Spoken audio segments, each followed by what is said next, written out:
So, have you ever stopped to wonder how ancient people talked about power? About kings and gods and the fate of entire empires. Well, it turns out they often used a symbol that's surprisingly familiar to all of us, a tree. For them, a tree wasn't just, a plant. It was this dense, powerful code for talking about the very structure of the cosmos. And it all kind of kicks off with this mysterious line from a biblical prophet. Take this incredible line from the prophet Ezekiel. All the trees of Eden envied it. And yeah, it sounds beautiful, right? Kind of mysterious, but what is it? He's not describing some mythical super tree. He's actually describing the Assyrian Empire, one of the most brutal military powers the world had ever seen. So, that's our big question. Why a tree? Why that specific image? Well, the answer takes us deep into what scholars call the cosmological imagination of the ancient world. It's a whole worldview where politics, religion, and nature weren't these separate boxes like we have today. Nope, they were all a single interwoven reality. And right at the heart of this worldview is this idea of cosmological kingship. A king wasn't just a ruler or a general. He was seen as the literal hinge point of the universe. His job was to hold everything together, to maintain cosmic order. People didn't just hope a good king would lower their taxes. They genuinely believed his success or failure would make the rains fall and the crops grow. I mean, the stakes were that high. You can actually picture this as a kind of triangle. At the very top, you've got the divine, the source of all order and power. Down at the base, you have the people and the land itself. And who's right there in the middle, connecting them all? The king. He channels blessing down from the gods and represents humanity back up. So, what's the perfect symbol for that role? A tree, of course, rooted in the earth, reaching for the heavens, and sustaining all life around it. Now get this whole tree code thing, it wasn't just an idea floating around in ancient Israel. It was spoken fluently across the entire ancient Near East. Think of it like an international language of power. Every king, from Egypt to Mesopotamia, would have instantly understood this symbol and used it to declare their own legitimacy. So for instance, you look over in Egypt, and their rituals described a god writing the pharaoh's name on the leaves of a sacred tree. This was to signify a reign that would be as long and as fruitful as the tree itself. And then in Mesopotamia, the famous hero Gilgamesh proved his ultimate power by conquering a divine cedar forest and using its sacred wood to build his city. He was basically claiming cosmic authority. Okay, so let's bring this back to the biblical story.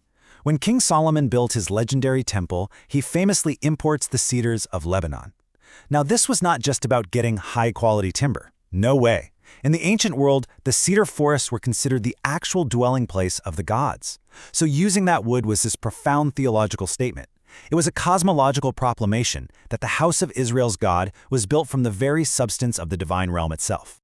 And we have to remember, this powerful symbol wasn't just some abstract idea for theologians to debate.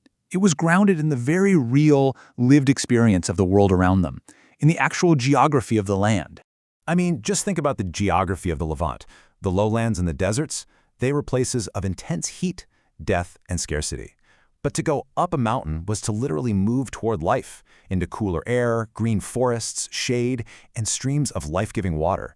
For them, the logic was just undeniable. To climb a mountain was to move towards life. So of course God would dwell on the high places among the trees.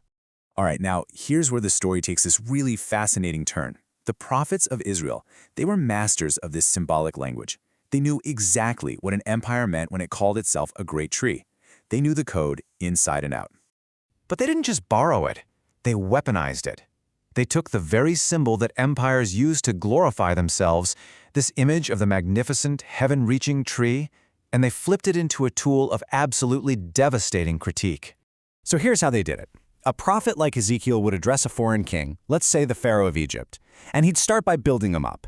He'd describe Pharaoh's empire as this magnificent cedar, taller than all the others, the envy of the gods themselves.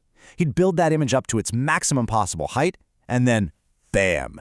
He'd declare that the God of Israel was the one holding the axe. The greater the tree, the more catastrophic the fall.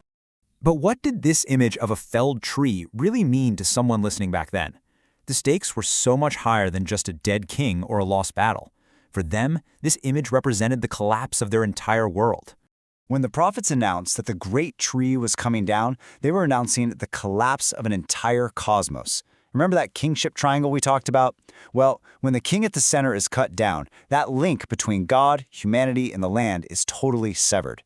It's not just a political crisis. It's a statement that the entire worldview propping up that empire was a fraud, a failure. It means a broken world. And this brings us to the prophet's radical, final claim.